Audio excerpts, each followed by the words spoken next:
Well, the first thing to do to protect yourself as the buyer is one, keep your records, right?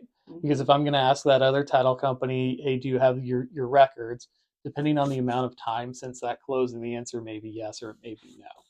Obviously, as we start to digitize records, we're keeping them for a bit longer. But even servers get old and build, and sooner or later things do fall off, right? So I will point out a title insurance policy is going to be as good as long as you own a property. If you own a property for 30 years, that title insurance policy is good for 30 years. I don't know any companies that truly keep a full 30-year set of business records. Okay. Um, so if I go back to that title company, whether or not they even exist anymore is the first question. The second question, whether or not they will have anything. And for the industry standard, I'm going to say they probably don't. In which case, as I said, make sure you keep your records. That's the first thing to protect yourself. The second thing is the policy. Go ahead and get the policy because as it does last forever, as long as you own the home, it is a one-time fee. You're not paying for it monthly. You don't have to get it renewed every year. It's one time. The longer that you own the home, the greater that value was to you, right? That's very true. Start breaking it out per year. It gets really, really cheap. Um, but for when title issues really come up, when we see them, it's typically when you go to sell the property, right? Because if I'm a lender and I want to be able to collect on my lien, I'm not usually the first lien holder. That's usually your mortgage. I've attached it after the mortgage. So if I'm going to foreclose on my lien against your property, the mortgage has to get paid off first. Is there enough equity for me second to get mine and the cost of the courts that I'm going to spend with my attorney's fees, with the receiver, and all the other little things that I'm going to have added on? I'm probably just going to continue to renew my lien and wait for it to happen. A little more on the commercial side where it might happen more often that they pursue those. But as far as the actual lien holder going after it versus the mortgage, though the mortgage is a lien, it's not specifically the mortgage holder, they're less likely to pursue them until you go to sell, which time they are ready to collect. Mm-hmm. Title insurance itself, the industry, American Land Title Association, I believe they report about a $6 billion industry per year. And you can take a look at the losses that they report as well. The last time I looked it up, I believe it was about $560 million in title insurance claims a year. I don't have that type of money in my bank account. Yeah. Right. Yeah, me either. Thank goodness somebody does. Yeah. So for an example, that HELOC that ended up running up $140 some thousand, the title insurance that I purchased would protect me against Yes, paying that. absolutely. Yeah, Sounds awesome. sounds like a benefit to me. So I have a confession. Before I became a real estate agent, I didn't believe in title insurance. As a buyer, I just never bought it. And then since I've become a real estate agent, I absolutely believe in title insurance. And it actually helped me on one of my flips. So yeah, I have firsthand, experience of how it helped. So, but that's my confession. Yeah, Now I'm done.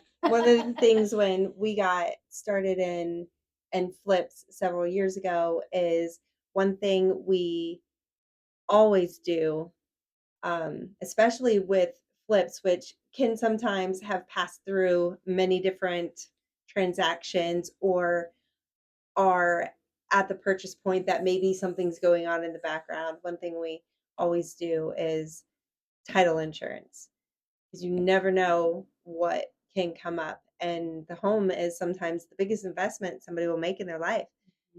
So having it protected, I think, is a real benefit. Absolutely.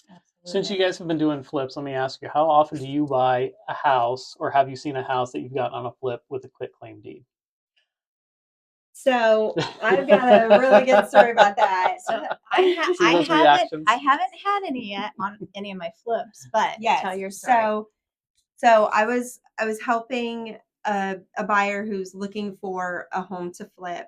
Well, he wasn't going to sell it. He was going to fix it up and keep it as a rental to start building his portfolio. And they wanted a quit claim deed.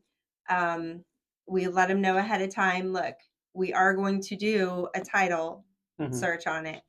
And he's like, okay, well, I can't guarantee that it'll be available by the time the title comes back. I'm like, okay, fine. We just want to be protected. So we go and walk through the property. The client was interested. He wanted to buy it, could do cash, and he's like, okay, here's the quitclaim deed. Nope, sorry. We're going to wait for title to come back. And they were just so adamant on doing it via quitclaim deed that, I mean, it kind of raised red flags. Like, why are you pushing this so much? And when the title did come back, there was a multitude of things on it that, really showed us, okay, this is not a safe investment, because through that quitclaim deed, he would have no protection and really no rights as of yet to that property, because there was still so much in the background. So we ended up not going through with that, because even what came up, there was, in following up with them, there was no clear finish line to it getting resolved. And so, because we did that, if we had done the quitclaim deed, can you still purchase title insurance, or it has to go through the title search? You can still buy title insurance, but we're not going to issue a policy without having a search. Okay. Right. So Yeah. we're not going to issue a policy without getting the chance to take a look at everything. Mm-hmm. So you said something in there that I picked up on, and I'm trying to recall exactly how you said it. If we bought it from you on a quit claim, we'd have nothing to go back on, right? Which is exactly right. Because the idea of the quit claim is I'm not necessarily guaranteeing I even own a property. Right. I am giving you whatever I have. My story with that is I used to live in Reno, and I got contacted by an individual who bought a list that said I owned a property. Now, this is while I'm going through law school and I'm going through real estate and I'm learning all sorts of stuff, and I'm having a fantastic time as I'm talking to this individual. And he goes, how much would you take for it? Oh, shoot, I'll tell you what, I'll sign a quit claim deed for 75 grand. Yeah. I heard him perk up so happy on the other side of the phone, and it only took him about 30 seconds to go, wait a second. Yeah.